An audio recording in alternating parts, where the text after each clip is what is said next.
사도행전 18장 12절부터 17절의 말씀입니다.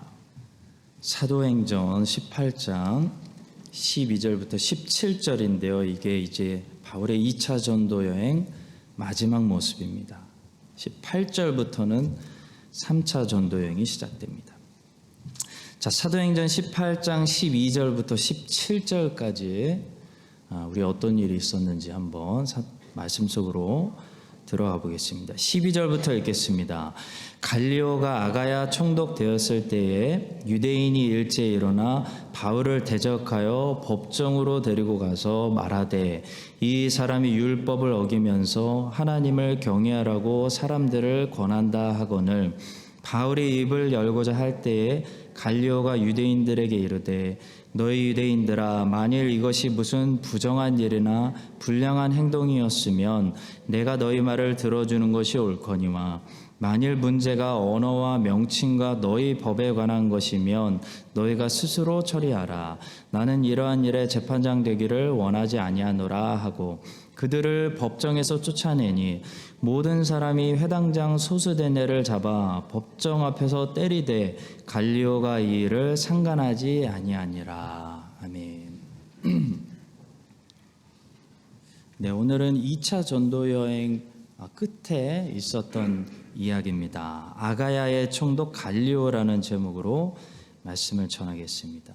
로마는 지역마다 총독을 세웠습니다. 우리가 잘 아는 본디오 빌라도는 예수님 당시 유대의 총독이었죠. 또 성경에는 몇 명의 로마 총독들이 나오는데요. 벨릭스와 베스도 같은 사람들도 사도 바울의 3차 전도 여행이 끝나는 시점에 유대 지방을 다스렸던 유대의 총독들이었습니다. 자, 지금 우리는 바울의 2차 전도 여행 끝부분에 와 있는데요. 오늘 우리가 읽은 본문에 나오는 총독은 아가야라는 지방의 총독이었습니다. 아가야가 어딜까요? 지도를 보시면 아가야 지방은 지금의 그리스 지역으로서 중요한 도시는 바울이 전도했던 아덴, 에센이죠. 아덴과 또 지금 문맥상 바울이 있는 고린도 지역을 가리킵니다. 오늘 본문에 보시면 이 아가야 지방의 로마 총독 갈리오라는 사람이 등장하는데요. 오늘 본문은 이 로마 총독의 한 가지 잘한 일과 또 한 가지 잘못한 일을 우리에게 가르쳐주고 있습니다. 이 본문을 통해서 우리에게 가르쳐주시는 중요한 교훈들이 있습니다. 첫 번째로 갈리오가 잘한 일부터 보겠습니다. 바로 정치인으로서 이 사람은 자신의 재판권 밖에 있는 이 종교와 신앙에 관련된 일에 대해서 간섭하지 않았다는 것입니다. 자, 본문의 배경 설명을 해드리면요. 이 바울이 고린도에서 회당과 집들을 중심으로 복음 전도를 잘하고 있었습니다. 그래서 1년 6개월 동안 그렇게 했는데요. 시간이 갈수록 많은 유대인들과 헬라인들이 유대교를 버리고 복음을 믿고 개종했습니다.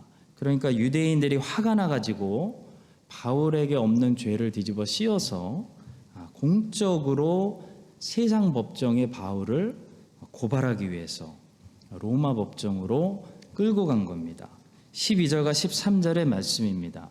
갈리오가 아가야 총독되었을 때에 유대인이 일제에 일어나 바울을 대적하여 법정으로 데리고 가서 말하되 이 사람이 율법을 어기면서 하나님을 경외하라고 사람들을 권한다 하고 고소했습니다. 자, 그때 로마 총독이었던 이 갈리오가 어떻게 유대인들에게 반응했냐면 아주 정확하고 공정하게 법대로 반응했습니다. 그것이 무엇이었냐면 만약에 바울이 범죄를 저질렀다면 그것은 로마법으로 당연히 처리해야 될 일이지만 내가 당연히 처리해 주겠지만 만약에 바울이 무죄하고 다만 신앙 때문에 신앙의 차이 때문에 종교적인 일에 관해서만 어떤 일을 했다면 그것은 로마법이나 정치가 관여할 일이 아니다라는 것이 이 총독의 지혜로운 답변이었습니다. 14절과 16절의 말씀 들어보겠습니다. 바울이 입을 열고자 할 때에 갈리오가 유대인들에게 이르되 너희 유대인들아 만일 이것이 무슨 부정한 일이나 불량한 행동이었으면 내가 너희 말을 들어주는 것이 옳거니와 만일 문제가 언어와 명칭과 너희 법에 관한 것이면 너희가 스스로 처리하라. 나는 이러한 일에 재판장 되기를 원하지 아니하노라 하고 그들을 법정에서 쫓아내니 그랬습니다. 자, 성도 여러분, 여기 14절과 저기 15절에 기독교가 세상 정부와 어떤 관계를 맺어야 되는지, 기독교는 세상 안에 있는데 세상과 서로 어떤 입장을 가져야 하는지 정답을 보여주는 말씀이 저기 갈리오의 대답에 있습니다. 자, 우리는 뉴질랜드 정부와 뉴질랜드 안에 있는 기독교가 이미 잘 서로 위치를 잘하고 있는, 잘 정비되고 안정된 그런 나라에서 살고 있기 때문에 이 사실이 기독교의 위치와 세상 정부의 위치, 역할 이런 것들이 너무 당연하게 느껴지는데요. 기독교 역사를 보면 기독교가 세상 정부와 이렇게 바른 관계 속에서 평안했을 때가 거의 없었습니다. 둘 중에 하나였습니다. 세상 정부가 기독교를 간섭하고 탄압하든지 아니면 기독교가 세상 정치에 간섭하든지 항상 둘 중에 하나였습니다. 예를 들어 초대교회 때는 로마 제국이라는 세상 정부가 기독교를 탄압하고 종교의 자유를 빼앗고 월십의 자유를 빼앗고 이래라 저래라 하는 세상이 기독교를 간섭하는 시기였죠. 그래서 기독교인들의 신앙의 자유를 지키기 위해서 세상의 말보다 하나님 말씀에 더 순종하기 위해서 어떻게 했습니까? 목숨 걸고 싸웠습니다. 근데 중세 시대에는 이게 뒤집혔습니다. 교회가 신앙에만 집중하고 교회 일만 해야 되는데 교회가 반대로 세상 일을 간섭하기 시작했습니다. 교회가 정치를 시작했고 교회가 세상 일에 간섭하기 시작했습니다.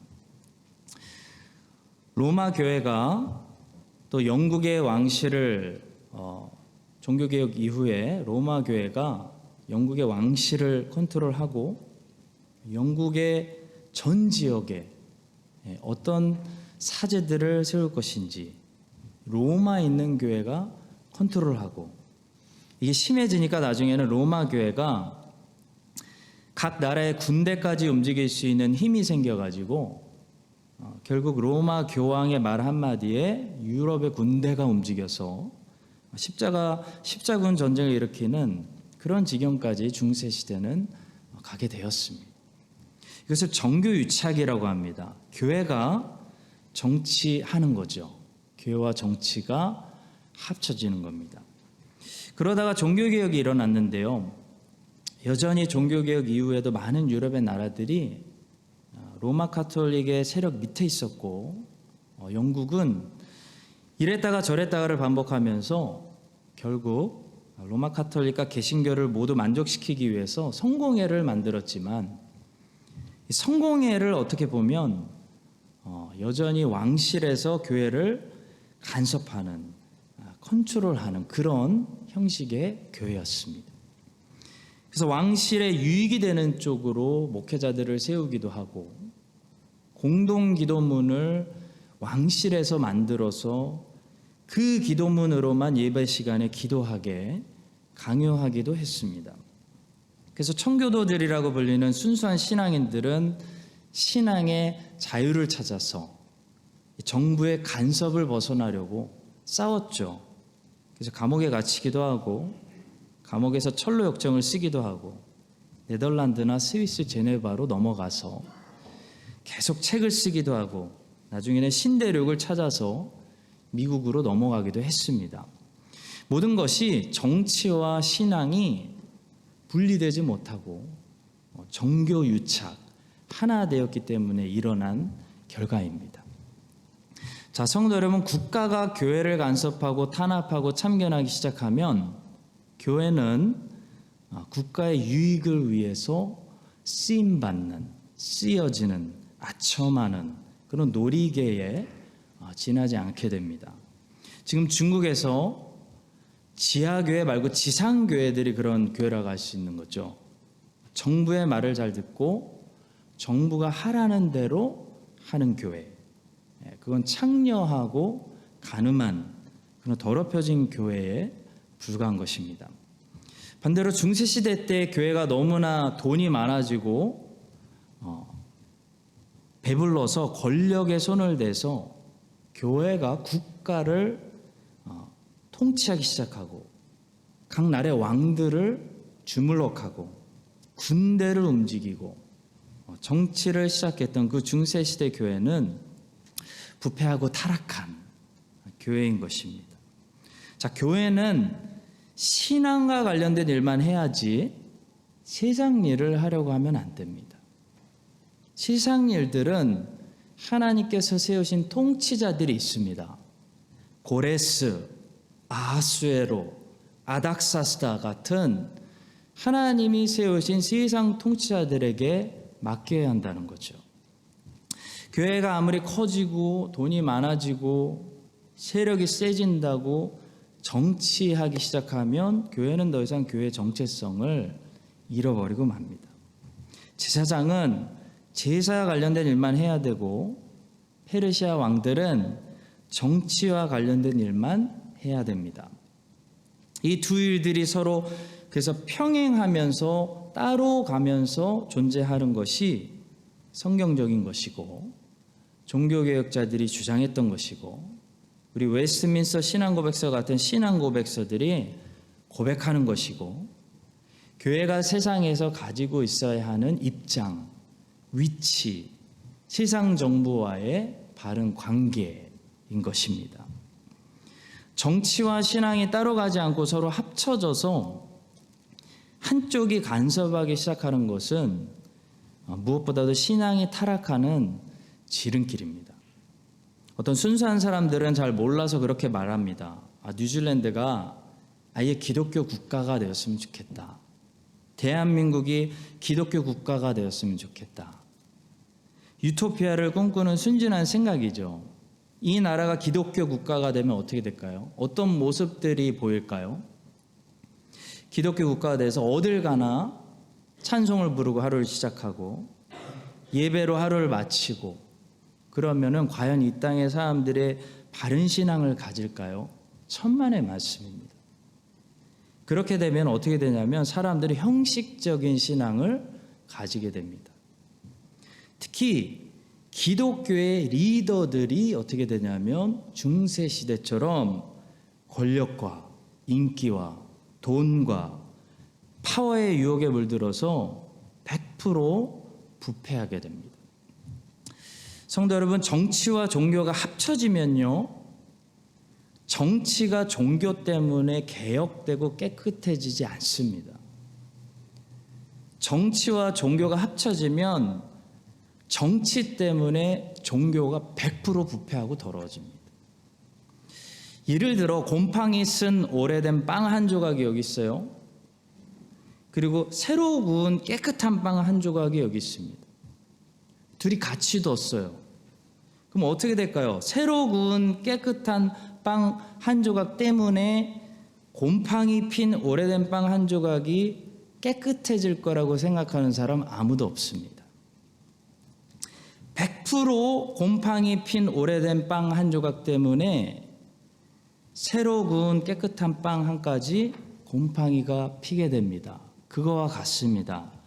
정치와 신앙도 마찬가지예요. 인간은 부패했습니다. 따라서 정치와 신앙이 합쳐져서 종교인들이 신앙인들이 정치하기 시작하고 돈 만지기 시작하고 권력 만지기 시작하면요, 신앙 때문에 돈과 권력을 바르게 쓰는 일은 절대로 일어나지 않습니다. 신앙인들 때문에 정치가 비로소 깨끗해지고 권력이 깨끗해지는 것이 아니고요, 모든 신앙인들과 교회 지도자들이 부패하고 타락하게 되는 것입니다. 이것이 중세시대 1000년의 역사, 로마 가톨릭의 역사가 우리에게 보여주는 역사의 교훈입니다. 100% 그렇게 됩니다. 정교유착은 부패의 지름길입니다. 자, 따라서 성도 여러분, 오늘 갈리오가 정답을 말하고 있습니다. 그는 유대인들에게 신앙에 대한 문제는 내 재판권 밖에 있으니까 내가 다룰 일이 아니다. 나에게 가져오지 마라. 다만 바울이 어떤 범죄를 저질렀다거나 누구를 죽였다거나 사회를 어지럽혔다거나 그런 문제에 관해서는 당연히 내가 로마 총독으로서 재판해 줄게 라고 말했습니다. 이것이 정답이에요. 성도 여러분, 목사는 신앙에 관련된 일만 집중하고 이 나라 일들은 나라 일을 하라고 하나님께서 통치자로 세우신 통치자들이 하는 것입니다. 분명한 거예요.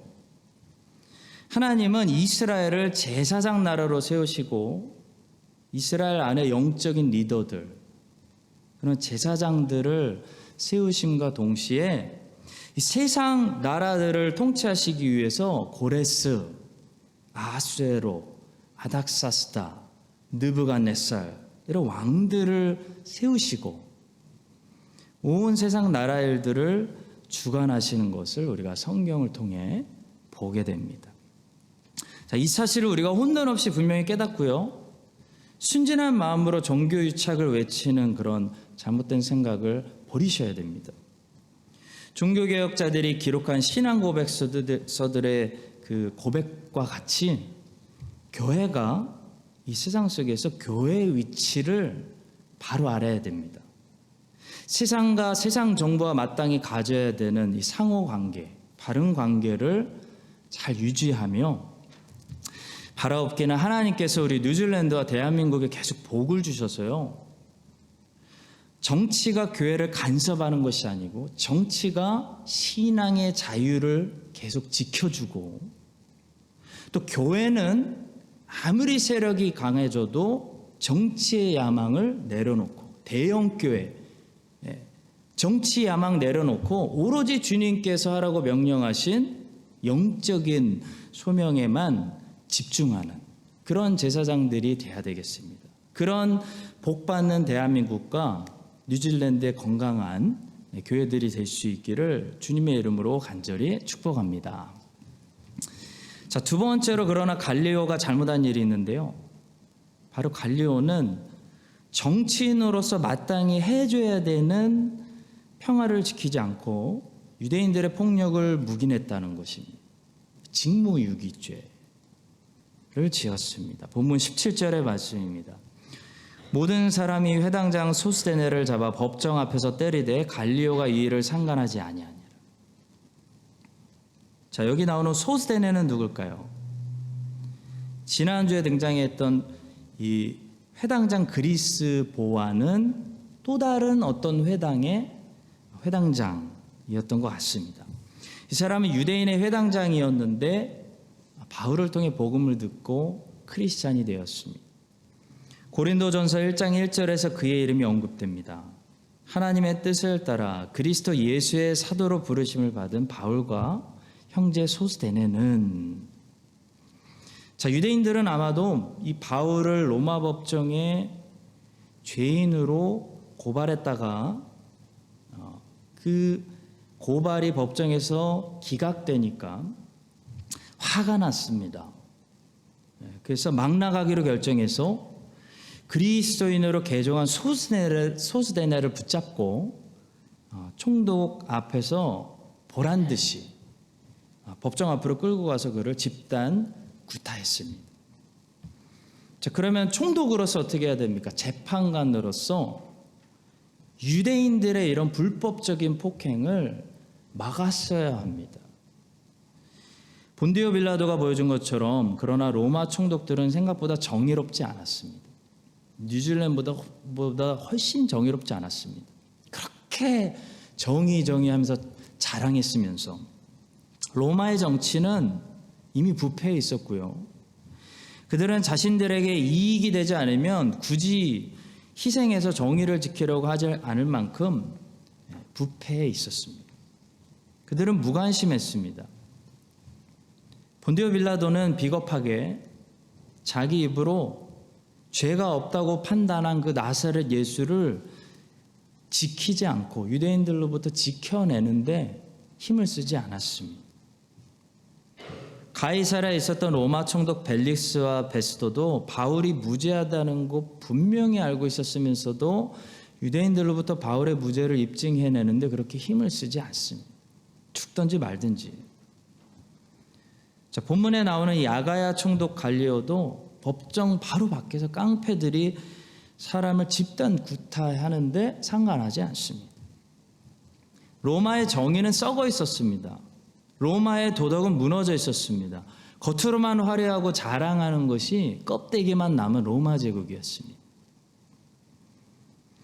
자, 하나님은 분명히 이 갈리오를 로마 총독으로 세우시면서 그의 손에 권력이라는 칼을 주셨습니다.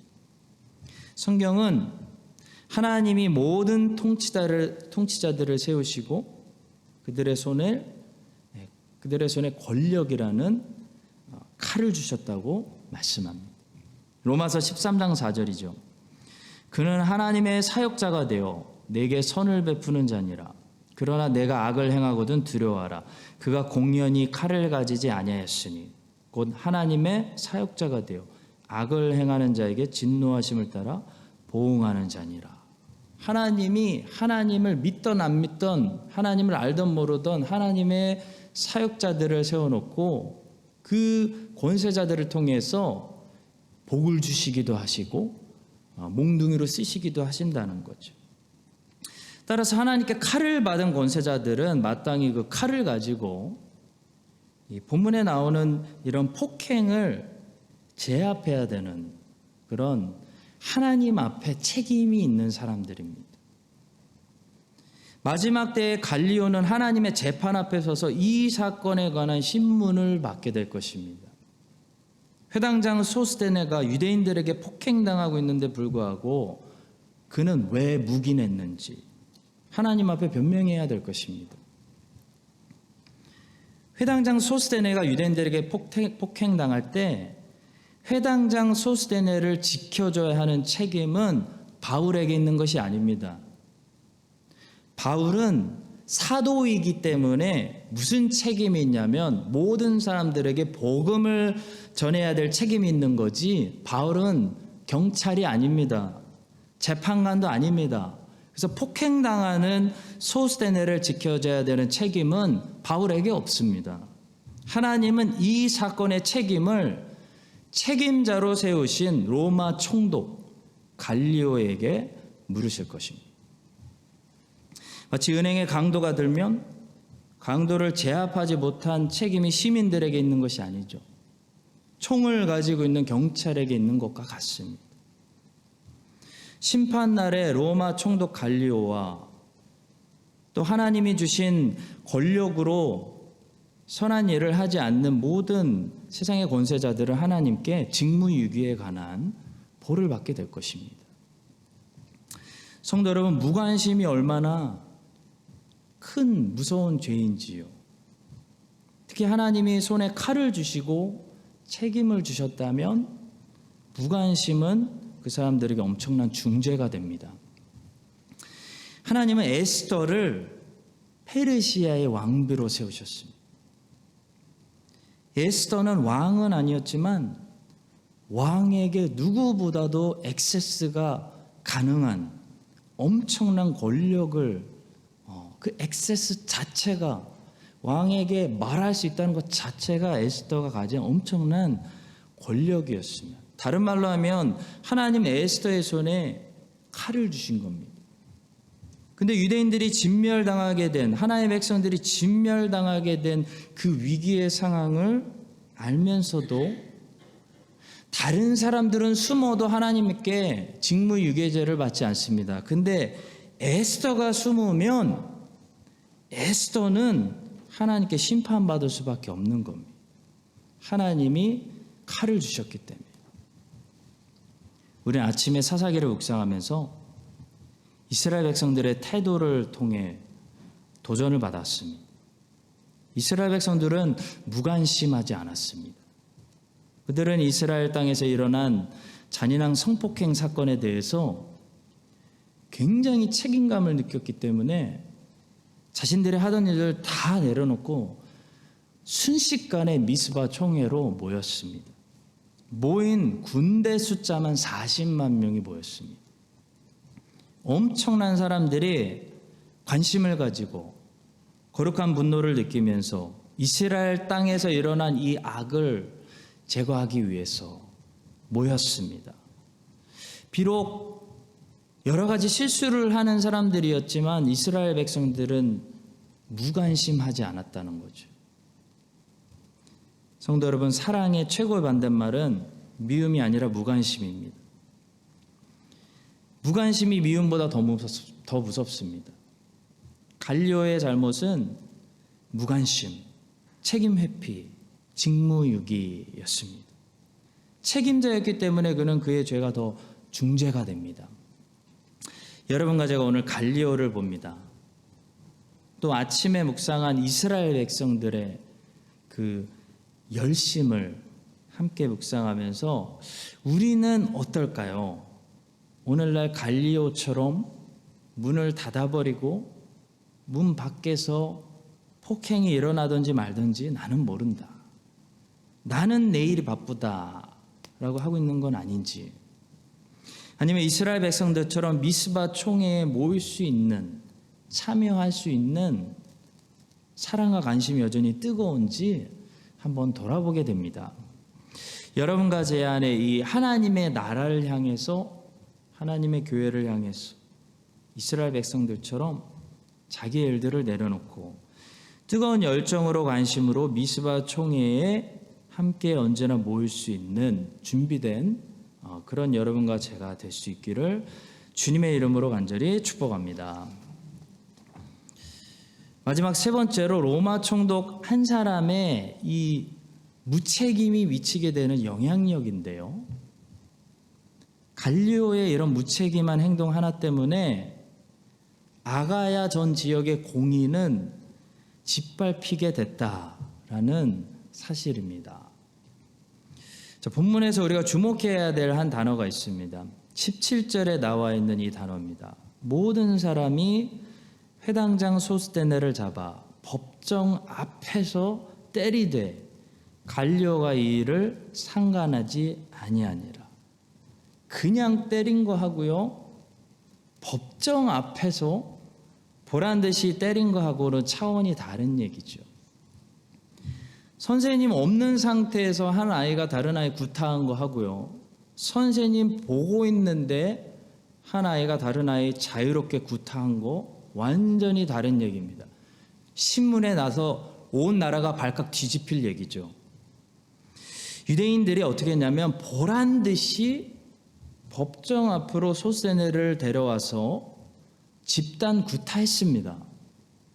근데도 로마 총독이, 다른 사람들은 무서워서 묵인할 수 있어요. 그 사람들 잘못 아니에요. 근데 로마 총독이 묵인했다는 것은 예가 다릅니다. 로마 총독이 이 일을 묵인했다는 것은 이미 이 사건 때문에 이제 이 아가야 고린도 전 지역의 공의는 완전히 무너졌다, 휴지 조각이 됐다라는 것을 보여주는 거죠. 그래서 리더일수록 영향력이 큽니다. 볼링 좋아하시나요? 볼링을 보시면 제일 앞에 가운데 서 있는 핀을 센터핀 아니면 킹핀이라고 부르는데요. 왜 킹핀이라고 부르냐면 그 킹핀을 제대로 맞춰서 제대로 쓰러뜨리면 그 뒤에 있는 핀들이 와르르, 킹핀 때문에, 공 때문에 아니고 킹핀 때문에 와르르 넘어지기 때문입니다. 이것이 리더십이고 이것이 영향력이죠. 왕들의 시대를 보니까요, 이 킹핀의 역할을 하는 왕들의 리더십이 얼마나 중요한지를 볼 수 있습니다. 북이스라엘은 여로보암이 한번 첫 단추를 잘못 채우니까 그 뒤에 19명의 왕들이 그냥 와르르르 무너지는 것을 보게 됩니다. 여로보암이 베델과 단에 세웠던 이 금송아지 우상 숭배를 무너뜨렸던 왕이 한 번도 나오지 못했습니다. 그래서 그 다음에 왕이 돼서 이런저런 죄를 지었던 왕들의 평가를 하나님은 뭐라고 말씀하시냐면 여로보암의 길로 행했다라고 쭉 말씀하시는 거예요. 열왕기상 15장 34절 바하사가 여호와 보시기에 악을 행하되 여로보암의 길로 행하며 그가 이스라엘에게 범하게 한 그 죄 중에 행하였더라. 여로보암이 앞에서 쭉 넘어지니까 뒤에 그냥 쫙 19명이 다 넘어지는 거예요. 남유다의 왕들은 아무리 못했어도 여로보암의 길로 행했다는 평가는 받지 않았습니다. 오히려 남유다 왕들 중에는 몇몇 왕들은 다윗의 길로 행했다라는 좋은 평가를 받았습니다. 역대하 17장 3절 여호와께서 여호사밧과 함께 하셨으니 이는 그가 그의 조상 다윗의 처음 길로 행하여 바알들에게 구하지 아니하고 여호사밧, 아사, 히스기야, 요시야 이런 왕들은 다윗의 길로 행했다라는 칭찬을 받았습니다. 열왕기하 22장 2절 요시야가 여호와 보시기에 정직히 행하여 그의 조상 다윗의 모든 길로 행하고 좌우로 치우치지 아니하였더라. 근데 북이스라엘의 많은 왕들은 여로보암의 길로 행했다라는 평가만 받은 거예요. 그만큼 첫 단추가 우리 생각보다 너무나 중요해요. 그것이 리더십이고 영향력입니다. 본문에 나오는 갈리오의 잘못은 그냥 한 개인의 묵인 죄가 아니었어요. 갈리오의 이 잘못은 묵인 죄보다 훨씬 그 이상의 것입니다. 왜냐하면 갈리오는 하나님께서 아가야 지방의 통치자로 세우신 리더이기 때문이에요. 근데 리더가 법정 앞에서 일어나는 폭행 사건을 묵인했다는 사실은 킹핀이 이제 쓰러져서 앞으로 이 아가야 지방에 엄청난 범죄들이 일어나는 것은 뭐 당연하다. 공권력이 다 무너졌다. 뭐 그런 거와 같은 거예요. 조지 부시 대통령 때 이미 미국은 동성애 합법화에 대한 엄청난 이 텐션과 싸움이 있었습니다. 근데 부시 대통령은 적어도 이 면에 대해서는 단호하게 안 된다고 말했어요. 뭐라고 얘기했냐면 결혼은 미국이 정의하는 결혼은 남자와 여자가 하는 것이 결혼이다. 부시 대통령의 답이었어요. 대통령이 그러니까 쏙 들어갔어요. 근데 오바마가 돼가지고 동성애 합법화 시켜준 다음부터 온 서방 국가들이 그냥 급속도로 다 동성애 몇 년 안에 일어난 거예요. 동성애 합법화 다 시켰어요. 앞에서 킹핀이 무너지니까 그냥 뒤에서 그냥 와르르르 무너지는 것을 우리는 목격했습니다. 오바마는 그 점에 대해서만큼은 엄청난 책임을 져야 된다고 저는 생각합니다. 사랑하는 성도 여러분, 법정 앞에서 일어나는 구타는 뒷골목에서 일어나는 구타하고 다른 구타예요. 영향력 면에서, 메시지 면에서 차원이 다른 거예요. 하물며 교회에서 일어나는 어떤 비도덕적인 일이나 싸움이나 교인들의 싸움이나 목회자들의 부정부패 뭐 이런 일들은요, 교회 밖에서 일어나는 일들보다 영향력 면에서 그 여파가 엄청난 거예요. 메시지 자체가 다른 거예요. 이미 끝났구나, 이 나라의 도덕은 끝났구나라는 메시지를 주는 거예요. 목사가 저러는데 끝난 거지, 교회가 저러는데 그럼 벌써 끝난 거예요. 그 나라는 그 이스라엘의 역사예요. 제사장이 홈리와 비나스가 제사장이 테바나클에서 간음하는데 끝난 거죠. 그게 뭐가 더 봐야 돼요? 뭐를 더. 킹핀이 무너지면 와르르르 무너지는 거예요. 그래서 우리는 무너지면 안 되는 거예요. 하나님께서 여러분과 저를 도와주셔서 우리 크라이스트처치 한인장로교회를 이렇게 세워주시기 원해요. 여로보암이 아니라 좀 이 땅이 이 세대 다음 세대가 볼 수 있는 다윗처럼 세워주시기를 간절히 소망합니다. 그래서 다윗을 보고 많은 유다의 왕들이 도전받고 자극받았어요. 다윗 보고 자극받았어요. 그래서 아사 왕이 괜히 어디서 보고 배웠겠습니까? 개혁을 일으키고. 여호사밧이 누구를 보고 말씀을 붙들었겠어요? 누구를 보고? 히스기야, 요시야가 어디서 배웠겠어요? 다윗의 길로 행하였더라. 다윗 보고 자극받은 겁니다. 그래서 이 왕들이 다윗의 길로 행하였더라라는 칭찬을 받으며 선한 길로 걸어간 것처럼 정말 이 뉴질랜드와 크라이스트처치와 이 세대와 다음 세대가 우리 크라이스트처치 한인장로교회와 또 우리와 같은 이 땅에 남아있는 교회들, 주님의 순결한 교회들을 보고요. 아, 그리스도의 길로 행하였더라.